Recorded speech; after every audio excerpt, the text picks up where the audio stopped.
Welcome to Women Winning Divorce with your host, Heather Quick. Heather brings over 20 years of law experience that advocates and empowers women to achieve happier and healthier lives. Each week, we provide knowledge and guidance on different aspects of family law to help lead women through the difficult and emotional legal challenges that they are facing. Listen in as she discusses issues including divorce, custody, alimony, paternity, narcissism, mediation, and other family law issues to provide insight on the journey of women winning divorce. Welcome to the show. I'm Julie Morgan, and I'm joined by your host, Heather Quick. Hi, Heather. How are you today? I am great, Julie. How are you? I'm doing well. I looked at today's topic and I said, oh, this is a big one. Financial life after divorce. I mean, finances, they're big. That's a big topic regardless, right? But now we're talking about financial life after divorce. Yes, it is a big topic and a big concern. And finances are, for most people, always a concern. And, we've talked about it before, money does make the world go round, and it is necessary that you have the funds to live. So that is important. And it's important when you are in the marriage, and then when you're thinking about leaving it, it's like, what does that look like? That is typically, one of the first questions that we always get. And really, that's whether you're the breadwinner or not, because either way, you're like, hey, how is this going to affect me financially? Okay, we're definitely going to come back to that. I feel like I already knew, or I figured that was the case, that's probably the number one question that you get, or the first question you get. But yeah, we're definitely going to come back to that. So, I mean, I would think that money is a big reason women stay in an unhappy marriage. Am I right? Yes, finances are one of the top reasons women stay in an unhappy marriage. And I would say probably additionally, like, the reason they stay longer than they would, because I think if you were to ask women, hey, if you weren't worried about money, like if that was something that was not a concern, would you have taken action earlier, or would you make that decision right now? And I think the answer is usually yes. Okay, well, tell me this. Okay, and this may be getting off topic, but would children also be right there? Would that be like the same weight, or children the number one reason, then money? I think that is going to depend on the particular situation, because they're intertwined. And I don't think you can make that mutually exclusive. Because of children, it makes the money even more concerning than if not, because we can both see that as how that would affect it. And so even though, this is financial life after divorce, and we try to, narrow the topic so we can really dig into it. But I do think it is, a reason that makes the finances even more of a concern, and more of a reason that a woman would stay in an unhappy marriage with kids, because she's like, thinking, I don't have to just go out and take care of myself. Yeah. I've got children as well. So I think that does heighten that concern. Oh, certainly. And we can definitely all understand that. Yeah. So if a woman is thinking about getting a divorce, are there things she can do now to start preparing financially? Absolutely. And, I think a big part of that is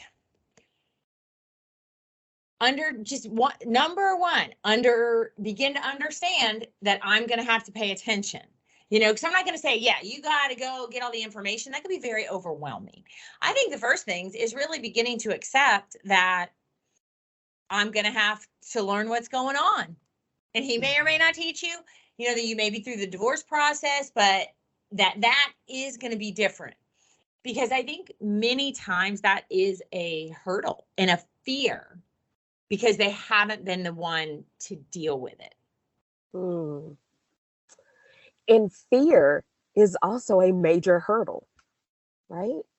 It is. And, I think there's, I always am listening to different podcasts, and, and reading books, and, sermons, all those kinds of things. And, having faith helps, you can't have, faith and be fearful at the same time. And I'm not saying a false faith, but like even faith in yourself, like I can learn what I need to learn and understand where what I'm going to have to do. I can seek the help from people who can help me understand my financial situation, because even if you haven't, taken part in the finances during the marriage and haven't taken an active role, by just the nature of the two roles of you and your husband, or a desire on your part to not know anything, and many people do, and I think that is, again, okay, nothing to be ashamed of, but take responsibility. All right, here I am. All right, well, we can't change the past, but you can, begin to behave differently and understand, like, I can learn this. I can figure out ways to understand my situation and make better decisions moving forward, because that can also happen after divorce. If you just aren't willing and able to embrace, you got to take some responsibility and learn some stuff. That's difficult. Yeah. So the first step, you need to start to pay attention. Pay attention. Yeah. Yeah. Mm, yeah. Which can for some people be scary. Yeah. Because sometimes you don't want to see it. I mean, and that's just the truth. And I think that's applies for lots of areas and many people's lives, and you just don't want to see it. And it's a good first step, because I could say, wow, find all the bank statements and do all this investigation. But if you aren't willing to accept that you're going to have to learn and take part, and we'll talk about those things, but I do think that's the first step. Okay, I've got to advocate for myself. Yeah. Mm-hmm. How much does a woman's life change as far as her income is concerned? There has to be a statistic out there that shows this, how much her household income drops after divorce. Yes, and and this is the long name. The U.S. government, got, of course, a special report to the Senate. I don't know, because obviously by the time they get data and statistics, it can be a few years out. Yeah. But the report shows a woman's household income drops an average of 43% after divorce, and men experience only a 23% drop.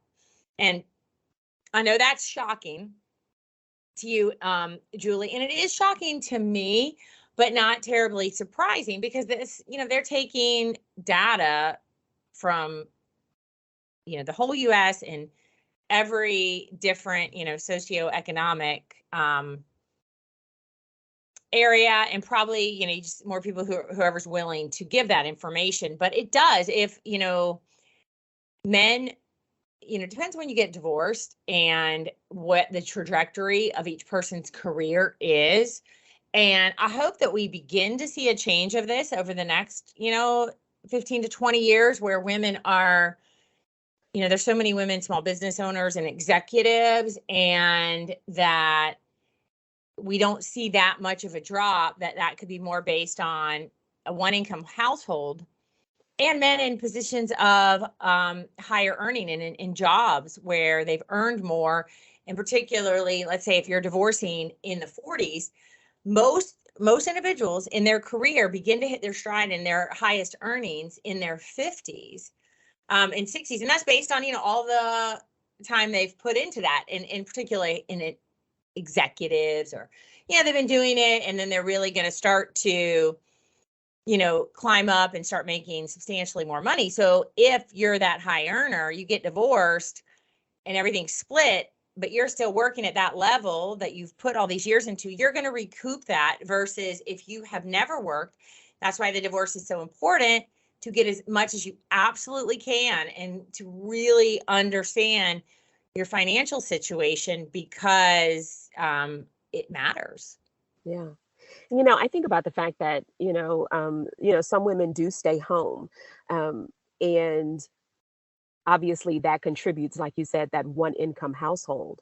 But when it comes to the marital debt in a divorce, could she possibly get some of that, or have to take that on in a divorce, even if she makes less or even no income? The short answer is yes, which is, I know, shocking, which one thing you can do once you've made a decision is get your credit report and get an idea how much debt maybe is in your name that you're unaware of. But it doesn't just have to be in your name. It has to be determined to be marital debt. And yeah, so maybe you're the saver, he's the spender, and there's a lot of debt, and you're trying to ignore that and put your head in the sand. And, I've heard that's not my debt. That's his credit card, but it's marital. And that can affect you because all of that has to be divided equally. We're an equitable distribution state. And it's all goes into a spreadsheet. And, the idea is how even does it end up with assets and debts? Yeah, because it just doesn't seem like it's going to be even 50-50. I don't see it. Well, and it does, it's kind of, somebody used this analogy a long time ago, and I do think that is accurate. Like, a shell game and moving things around, and there's an art to it. It's not just like we're splitting everything down the middle because we need to look at that. Well, you can't give the person a debt who has no income, but then do they have alimony? So how are we making up for this? Is probably the least complicated way I can explain it when we're talking theoretically and for people to understand. But it is. And that's, some women are like, well, yeah, 10 years ago, he stopped working and started accruing all this debt, but that was his fault. I'm like, well, you probably should have left then. Longer you stay, knowing the situation, the worse off it becomes. So it eventually does, it is 50-50 as far as the debt is concerned. I don't know why. I just feel like it's probably one-sided, but that's just me. I don't know. And that's okay. I agree with you. That's just not the way. That's not the law. They're not listening to us when they write it. I can tell you that. So the first step, like you said, is to pay attention. They need to gather this financial information that they need in order to get a real picture of what they have and what they don't have, right? So then comes the step of opening new accounts, right? Yes. And this is, if we're talking about, hey, after the divorce and, normally we will advise that our clients do that relatively early in the process, just to begin to establish maybe your own credit, your own relationship with the bank, if that's necessary. But yeah, it's time to have your own accounts and credit cards with your name only. And particularly after the divorce, we want to sever those joint accounts and definitely any joint credit cards. And that's something definitely you want to do as soon as we file. We'll advise, especially if you're the primary on a credit card, like you need to at least put maybe a freeze or stop on credit cards spending, because we don't, especially if it's in your name, that's really going to affect you. And, you don't want to have that liability after filing, because the credit card company is still going to call you. The court order may say he's responsible, and I won't get into all that. And it doesn't mean he's not, but there are some ways you can be smart and limit your exposure to things. And let's not forget that, too many women, individuals, just like, well, it'll all get handled at the end. But it's like, well, but that's not an excuse not to be smart and take good advice and, put yourself in a better position. And let's quickly touch on something that you mentioned just a few minutes ago, as far as the credit report is concerned. How important is it for the woman to get a credit report and understand what's on there?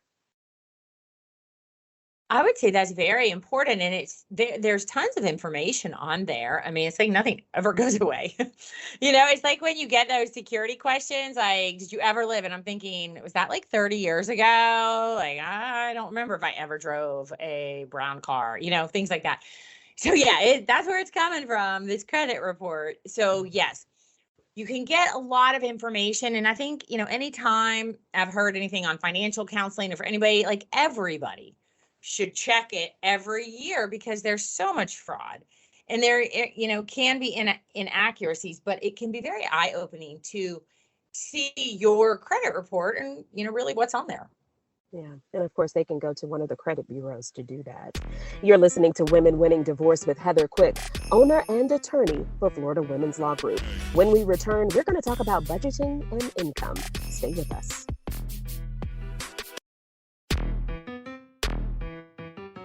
Welcome back to Women Winning Divorce with Heather Quick, owner and attorney of Florida Women's Law Group. Heather, something that I did not touch on is shared computers. So we were talking about, getting your another account, your own checking account, savings account, getting your credit report. But you know what? What if I have a computer with my husband, or we have a shared computer? He can see all that stuff, right? Yes. I'm glad that you brought that up because in Google so smart and everybody saves everything for us so that it's always there and you can easily log on. Keep that in mind if this is the family computer for the baking or whatever. And sometimes he may have already changed the passwords, during the divorce. But, yes, if you've never changed the password and now we're talking about financials after divorce, it's time. And it's time to get a little creative, come up with a new favorite name and number combination. My kids, tell me all the time, you're the most hackable person, and I'm like, I have a hard time remembering all these passwords, as we all do. So yes, that is something that, you need to do. And that's, good practice for online management of any accounts. Yeah. And try to think or of something. Social media, by the way, change all your passwords for heaven's sakes. Yeah. Yes. Try to think of something that he's not going to think of, right? Because you know each other quite well. Correct. So not kids' birthdays, dog name, things like that. The street you lived on and all that stuff, right? Yeah, exactly. Yeah, that is definitely not going to work. No, not at all. So now let's move into budgeting and income. What should be included as expenses when coming up with a budget? What should we look out for? Well, okay, so we're talking after divorce, which sometimes you might have to keep reminding me, Julie, because it's because we've been through all of that and we've had a lot of discussions during your divorce, because we did your financial affidavit, which is a really in-depth budget. And what ideally has happened during the divorce is we've anticipated your expenses after the divorce. So that is a good place to start. But yes, I mean, you've got housing expenses, which, are the home, or your whatever you're renting, or the mortgage payment. You've got insurance. Is it in the mortgage or not? You're going to need to know that. Your, everything, all the utilities for the home, and car, and now you're gonna have to have your own insurance, and that who has the kids on their insurance, on their auto insurance. And that's something you really want to negotiate during the case, because that can really increase the costs of the insurance. Just because, if you have teenagers there with you, does that mean you have to pay? Well, if they're living in both places, at least address that, and of course, depending on where you live, the pool, the yard, the pest control, there's a lot, as we know. Fortunately, you've been through the divorce, so we've really dug into this and, looked at it as to where you're going to be. So you should have a good basis with which to work off of what it's going to cost you every month. Okay. You just touched on something I didn't think of. You said car insurance for the kids, right? So let's say, for example, let's say they're 8 years old right now, right? So they won't have insurance for another 7 to 8 years. Okay. I started driving when I was 15, I want to say. I don't know how old now, but anyway, do you put that into the divorce? Do you put that in and look ahead, that far ahead? It's going to depend on the parties and the level. It's helpful if we think about it, but sometimes I don't know, there's two areas of thought. I think the more you can think of, and if you think it's going to be an issue, you say, when they start driving, the parents agree, to divide their auto insurance, or somebody's going to pay for it. And I say that, like, for couples that already have had teenage children and then still have younger, it's an easier discussion because they chose to operate in one manner versus another. But if the children are all little and they haven't parented, together, teenagers, or address that driving issue, it may be harder to, figure out during the divorce and the parent, like, how they're going to deal with it. Does that make sense? It does. It makes sense. Absolutely. Yeah.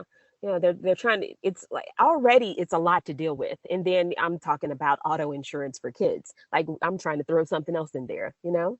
And it does just depend. I think it in how well they get along.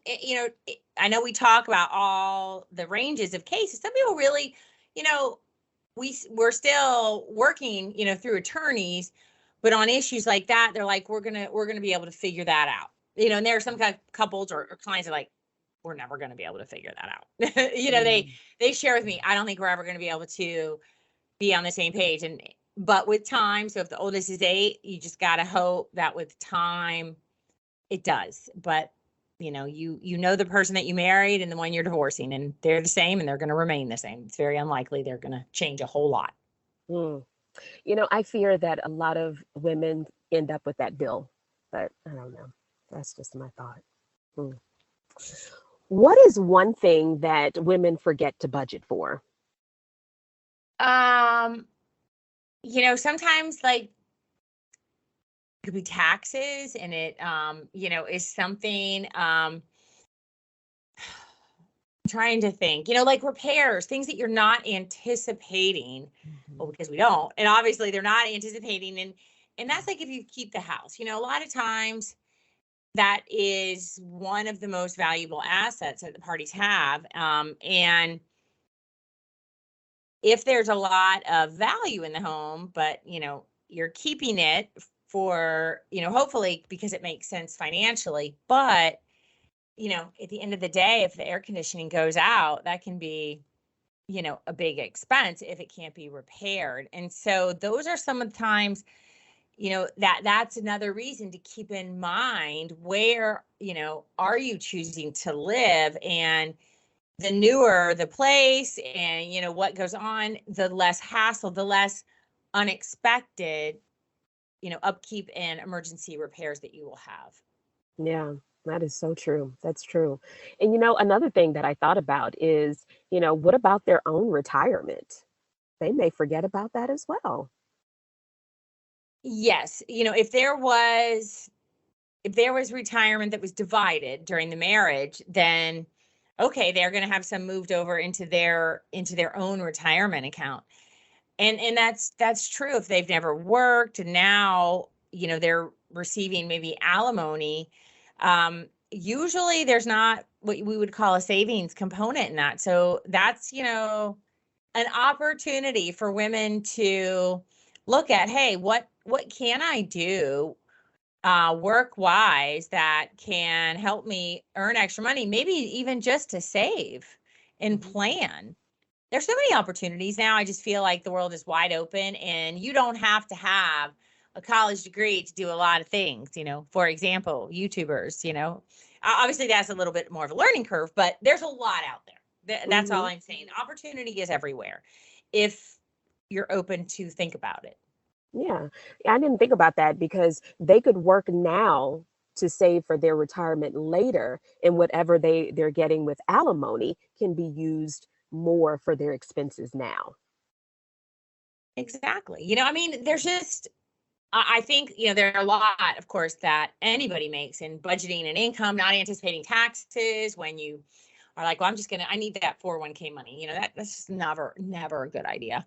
Um, and just not looking at the long haul. And even when you're getting alimony, and even if it's substantial, um, things happen and how much it's protected. And it's just, you know, if it's smart to, think about your future. And very few people say, oh, wow, I'm so mad that I saved so much money. And now I, I have a little extra. It doesn't mean you're, become, a millionaire, but that's usually not. So erring on that side of saying, hey, maybe there's some things I could do or teach myself or learn and, provide a little extra for myself. Yeah. And while we're on the subject of retirement, what about Social Security? Is the wife entitled to any part of her spouse's Social Security after they've been married and divorced? Yes. And this is a fascinating fact, truthfully. So, Social Security. So, in the way it works is you can, as an individual, because it's, take your own Social Security that may be, based on whatever your earnings may or may not have been, or you can elect to take the as an ex-spouse from your husband's Social Security. And the thing is, it doesn't decrease his Social Security. He's getting $2,500 a month. He's still going to get that. And you take, whatever they determine yours to be, which may be 18. You're not going to get yours and his, but you want to know and take the higher of whatever you're eligible for. And really, in order to be eligible, you just have to be married 10 years. And so this is an example to help clarify. Let's say that you had 3 husbands and you were married to each for 10 years. That means when it's time to collect Social Security, you have your pick because you were out 10 years. So if that is something that you really, as you get to that age and have that opportunity, you really want to look into that. Don't make a quick decision one way or another. Investigate so you're clear on what your options are. Oh, Heather, I had no idea. Okay. Okay. No, I'm going to go into something totally different. But I didn't know that that was the case. Okay. So you can pick whichever one is the higher amount, and that's what you're going to get. Yes. Mm-hmm. And I just have to stick it out for 10 years, huh? That's interesting. That's right. Not that I would recommend that being your main goal, but just it's helpful to know. Oh, Heather, you teach me so much. So much. I didn't realize that. I did not at all. Because I was thinking, and I can't be the only one, I was thinking that maybe I would have to, in your scenario, I would have to take the Social Security of the last husband or possibly the first one. You know what I mean? Yeah, it's very interesting. And I haven't, that's something that when we have a case, we go look at it. So I haven't looked at it in a while, but it really hasn't changed. And it's interesting fact. So it's worth knowing how that's going to play out for you. Yeah. And when we're thinking about, possibly, well, possibly. I mean, we're talking about life after divorce. We're thinking about being on our own, how much should we have saved, like that emergency fund? What is your recommendation? What really most of the experts say, and anytime you listen to anything on financial literacy or anything like that, an emergency fund that will truly cover most emergencies is a 3-month salary. And 3 months worth of your salary. So if you have that gives you a good cushion, and you really want to move that into like a bank savings account that's maybe not directly connected to your checking, just so that you don't pull from that. And you really just use that and talk with, a good advisor, maybe even, that can have some growth to it. It needs to be in cash, but, with the growth potential. But it's just, that's the thing I think it happens with a lot of us. And I don't think it needs to be based on, well, when I make more money, I'll be able to do it. It's part of a discipline that you learn and are able. So it doesn't matter. It doesn't matter if it's, $20 a week. It's starting and then not, kind of anticipating your expenses around that. And it's just, if it's not something you're used to, it's really like exercising. It's a habit and you just got to build it. And I think it's, I think I've heard like before 28 days. If you can do something for 28 days, like then it starts to attach as a habit. It may take longer, but as long as you do that, it will, it'll pay off in the long run. There's no Yeah. doubt about it, to really know, hey, it's on me now. You got to start somewhere. You got to start somewhere. Right. And it doesn't matter where. I think it's helpful. Yeah.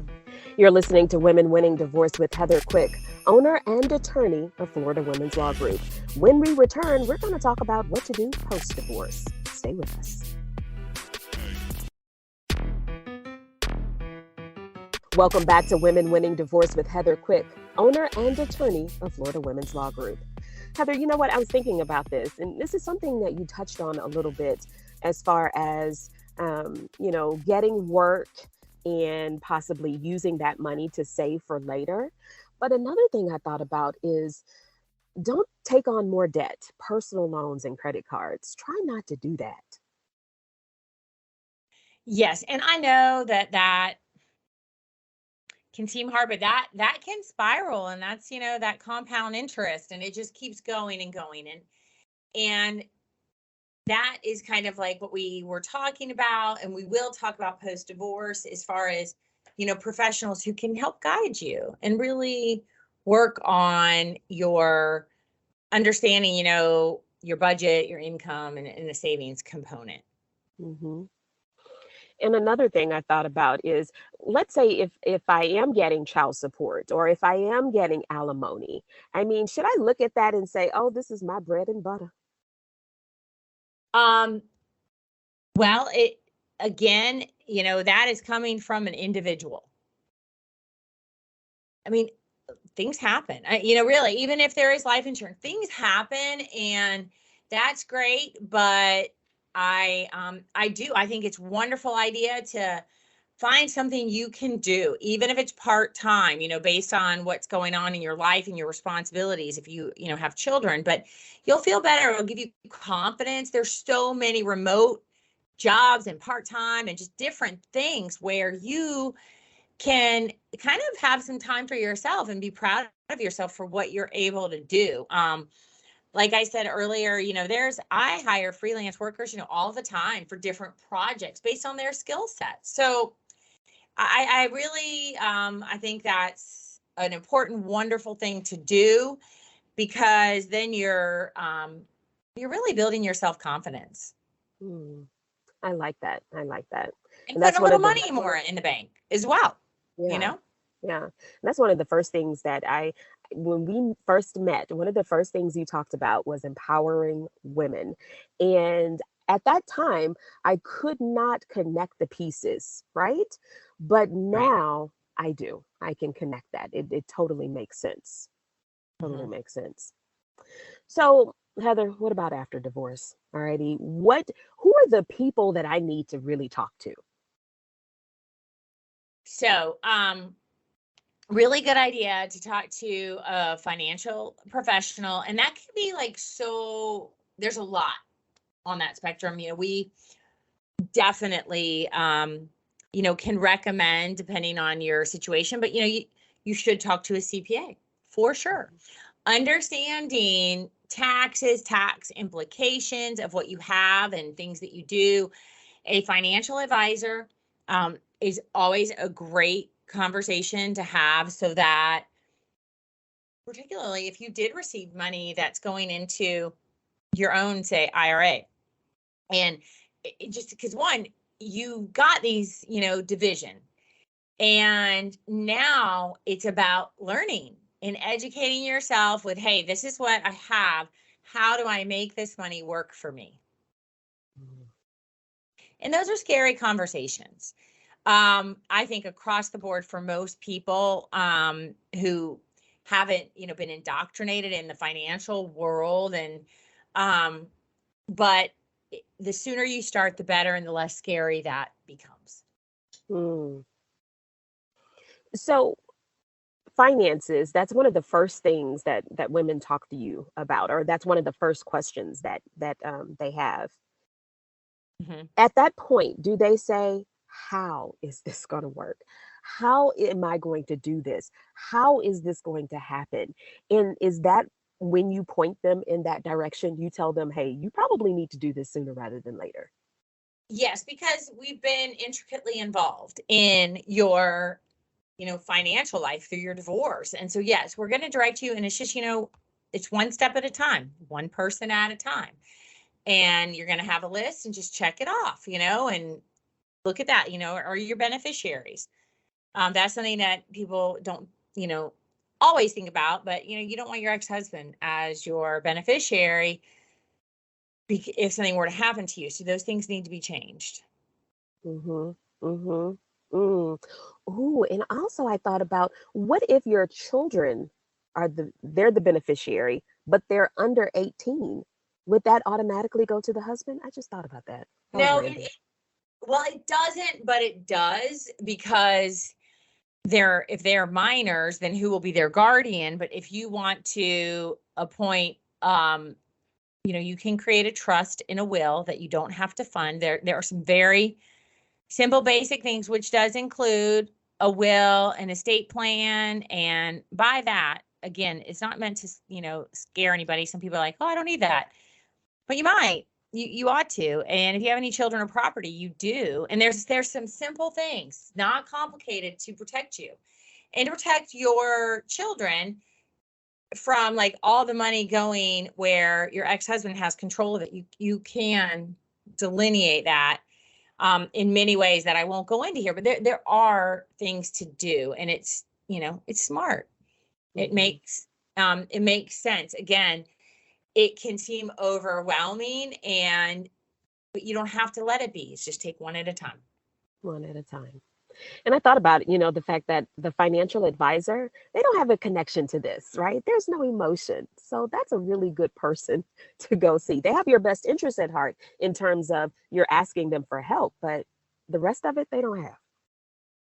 That's right. And that can be what's helpful. And finding somebody that you do like and that you do trust and has a good reputation, so that you feel like, hey, I am getting good advice and I can trust this process and trust, hey, working with this person. For Yeah. sure. And looking at your insurance is important as well. Homeowners, auto. Yeah. And health, all those things change, and it's just on the list, and it's things that, you're going to have to, and usually we help, we advise clients even before the divorce to inquire, have an idea of what that's going to cost, what that's going to look like, so that you're prepared mentally for, hey, this is going to change. Mm. Because there is a difference in price when it comes to single versus married. There's a difference there. Exactly, which leads to the next thing, which is your taxes. If you are a W-2 employee, that is one of the first things you need to do once the divorce is over, coming to completion, is look at your job. Hey, do you fill out this W-4, you fill out the form when you get hired, Hmm. to determine what, if you want things withheld, how many dependents. What that does is that determines how much tax is taken out of your paycheck. And if now that if it's wrong and it's not the right, you're not doing it the right way, you may owe taxes. And so that's how that happens when you're in a W-2 employee, that you owe taxes because you really haven't gone back to that form and make sure that it is reflective of your situation now. So very important. It's amazing how money touches everything. I didn't even think about that, Yes. but that's true. Yeah. Overall, really, also think about the standard of living. You're going to have to make adjustments. Yeah, you are. And it's going to be different, but that's what you wanted, and it doesn't have to be bad or negative. It's just, going to be a change. And that's the way I look at it, because most women in my experience find that it was worth it. They knew they weren't in a place where they were thriving and that was healthy, environment for them, and now they can have more peace and freedom. Okay, well, they may now have different expenses. So there will be a change, but I don't think that necessarily has to be bad. I think it's different. And, again, you take ownership and own it. And I think if, you really look at it like, hey, this was worth it and I wanted out of this relationship, then that is the right way to look at it. And you'll find that. And you know what? Everything has a price. Everything has a price. And this is just the price that you're paying for this particular thing. Which is good because you really can't buy peace, and you can't buy your health, and your mental health is clearly affected than your physical health when you're in a really toxic and dysfunctional environment. No amount of money is going to give you that. So I think it's really important to just get clear on what you want and, the person you want to be. And sometimes you have to be out of a relationship in order to reach your full potential. Lastly, let's talk about taking care of the kids. We love them, absolutely 100%. But should we be taking care of our adult children? I'm not saying, $20 here or there. I'm saying paying their rent. I mean, all sorts of things.